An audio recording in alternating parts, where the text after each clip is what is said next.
বরিশালে বিষাক্ত রং মেশানো মিষ্টি আইসক্রিম, 2 কারখানায় জরিমানা 70,000 টাকা। বরিশাল নগরীতে অনুসন্ধানে হানি ট্র্যাপ চক্র, আটক 2।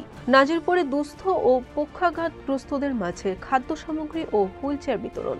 বরিশালের ছাত্রকে বলাৎকার, মাদ্রাসার শিক্ষক আটক। মোহাম্মদপুরে নিজ বাসায় মা মেয়ের রক্তাক্ত লাশ। দেশে ডেঙ্গুতে মৃত্যু 400 ছুঁই। সয়াবিন তেলের দাম লিটারে 6 টাকা বাড়ল। আসসালামু আলাইকুম। বরিশাল.নিউজ থেকে রাত 9টার শীর্ষ সংবাদ, আমি ফারহানা করিম তুলি। এতক্ষণ শুনলেন সংবাদ শিরোনাম, এখন বিস্তারিত। বরিশাল নগরীর সরকারি সৈয়দ হাতেম আলী কলেজের বিপরীতে মুসলিম পাড়ার অর্পিতা গৌরনদী মিষ্টান্ন ভাণ্ডার কারখানায় মানহীন ও বিষাক্ত রং ব্যবহার করে মিষ্টি তৈরি করায় মালিককে 60,000 টাকা জরিমানা করা হয়। একই দিনে নগরীর 6 নম্বর ওয়ার্ডের মারুফ সুপার স্পেশাল কারখানায় অনুমোদনহীন ও ক্ষতিকর রং মেশানো আইসক্রিম উৎপাদনের কারণে 10,000 টাকা জরিমানা করা হয়। বরিশাল নগরীতে হানি ট্র্যাপ চক্রের 16 সদস্যের বিরুদ্ধে মামলা হয়েছে। মামলায় আটক 2 জন সহ 11 জনের নাম উল্লেখ করা হয়েছে। অজ্ঞাত আসামি করা হয়েছে আরও 5 জনকে। ভুক্তভোগী বরিশাল নগরীর ধান গবেষণা এলাকার যুবক মামলাটি করেন।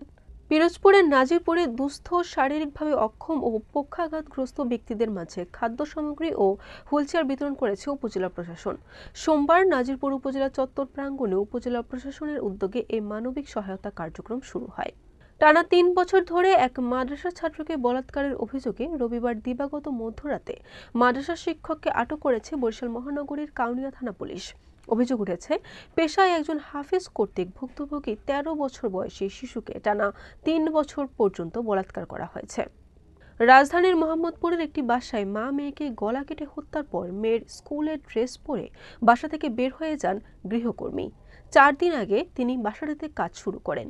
এই ঘটনায় জিজ্ঞাসাবাদের জন্য বাড়ির দারোয়ানকে হেফাজতে নিয়েছে পুলিশ। ডেঙ্গুতে আক্রান্ত হয়ে গত 24 ঘন্টায় আরও 2 জনের মৃত্যু হয়েছে। এ নিয়ে চলতি বছরে এখন পর্যন্ত 398 জনের মৃত্যু হলো।